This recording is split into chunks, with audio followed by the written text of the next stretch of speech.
欢迎。在本视频中，我会演示如何对你的三星 LS34C500GAUXEN 显示器进行出厂重置。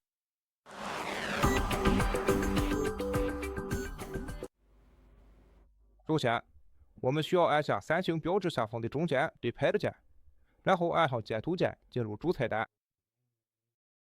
接下来，我们要用上下箭头键在侧边栏里导航，直到找到支持这一栏。按下中间的 Pad 键进行选择，向下滚动到全部重置。再次按下中间的 Pad 键，然后选择4，这样就会把所有显示器的设置恢复到默认值。基本上就是这样操作的。